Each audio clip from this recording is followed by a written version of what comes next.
Hello दोस्तों, welcome back once again. आप सभी का बहुत बहुत स्वागत है आपके अपने यूट्यूब चैनल पे।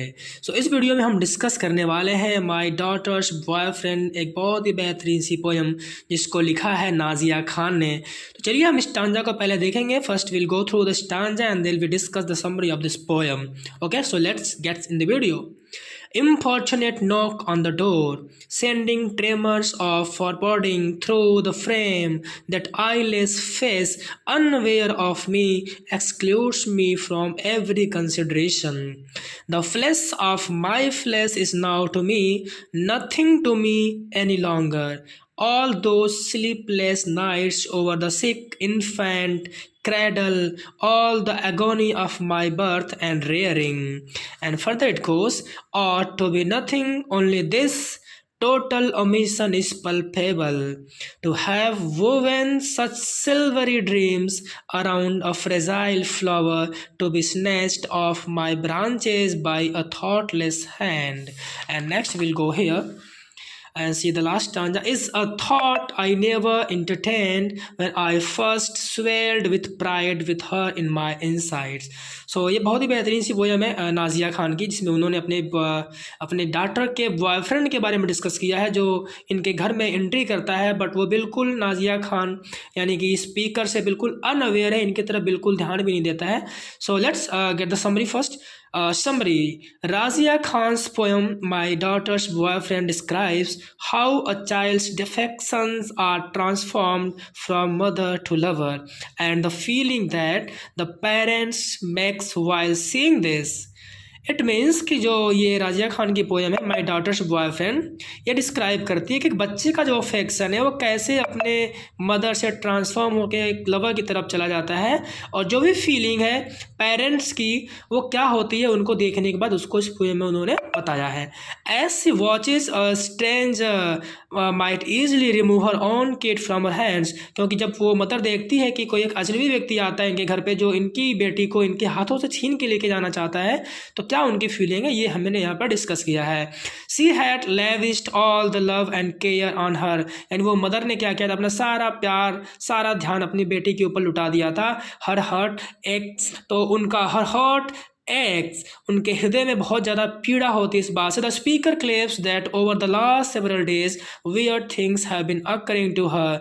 She reports hearing desperate knocks on the door, which gives her the distinct impression that something horrible is about to happen.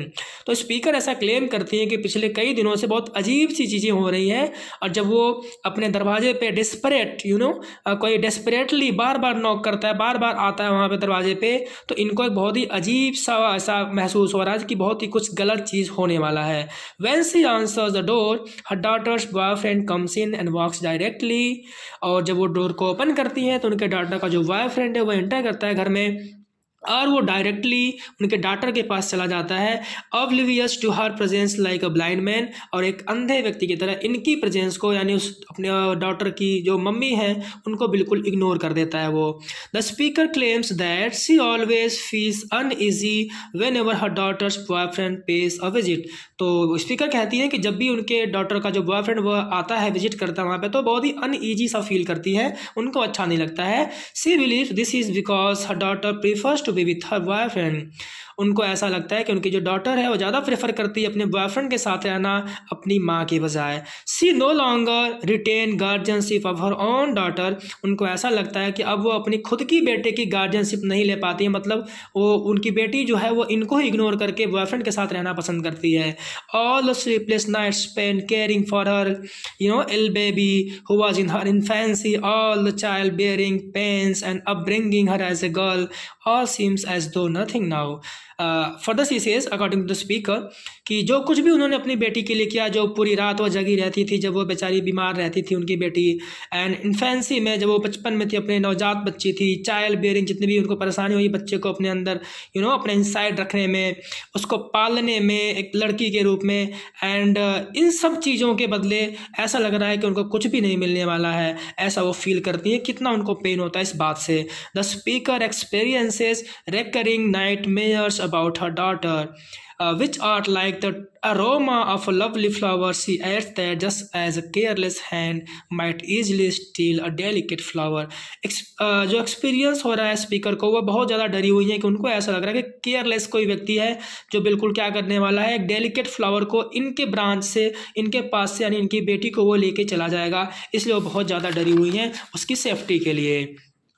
The speaker claims that she would never find these events or ideas amusing since she felt a sense of joy and pride when she brought birth to a daughter, and because she now finds it unbearably painful to see her daughter with her boyfriend. So इधर वो कहती हैं कि जब उन्होंने अपनी बेटी को अपने पेट में रखा था, यानी जब उसको जन्म देने वाले थे उससे पहले उन्होंने ऐसा कुछ भी नहीं सोचा था कि ऐसा कुछ होने वाला है। उन्होंने बहुत ही खुशी और प्राइड का सेंस किया था, बहुत ही वो खुश थी उस टाइम पे, ऐसा उनको बिल्कुल नहीं लगता था। लेकिन जब वो ये चीज़ें पाती हैं, बहुत ही अनबियरेबली पेनफुल उनके लिए है, ये उनके लिए सहना बहुत ही मुश्किल है, तो उन्हें बहुत ज़्यादा तकलीफ होती है कि उनकी जो बेटी है just because of a boyfriend वो इनको बिल्कुल इग्नोर कर देती है। तो ये जो पोएम थी बहुत ही पेनफुल पोएम थी, आपको ये समझ में आ गया होगा। इसका एक और पर्सपेक्टिव है जिसको मैं आपको यहाँ पे बता देना चाहता हूँ। This poem can be read with a view of post colonialism. अगर हम पोस्ट कॉलोनियलिज्म के व्यू से देखना चाहें तो ये पोएम उस पर भी बिल्कुल फिट होती है। And the mother represents the ethnic culture, जो मदर वो रिप्रेजेंट करती है एथनिक कल्चर को, and the daughter represents the native who well bread by the native culture traditions and enjoys all the blessing of native land. जो daughter है वो बिल्कुल native culture को रिप्रेजेंट करती है, जिसने सारा नेटिव कल्चर सब चीज़ें सीखा है, अच्छे से उसका पालन पोषण हुआ है, सारे ट्रेडिशंस को फॉलो किया है और इन्जॉय किया है ऑल द ब्लेसिंग्स को नेटिव लैंड की। बट लेटर वो अट्रैक्ट हो जाती है towards European culture. Now she ignores the nativity and encourages and adopt the western ways of living.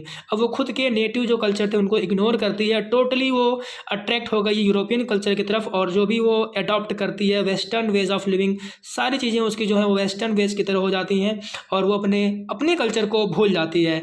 So mother wants to safeguard her daughter. इस तरीके से जो मदर है वो अपने डॉटर को सेफ करना चाहती है, अपने डॉटर को सेफ्टी प्रदान करना चाहती है from the evil clutches of the western ideology. जो पश्चिमी आइडियोलॉजीज है, विचारधारा, उनकी पकड़ से, उनकी बुराई वाली पकड़ से, उनकी गलत नज़र से उसको बचाना चाहती हैं। That try to alienate her from her daughter, जो उनको उनकी बेटी से अलग करना चाहता है, छीनना चाहता है, उनकी अपनी संस्कृति, अपने ट्रेडिशंस को छीनना चाहता है।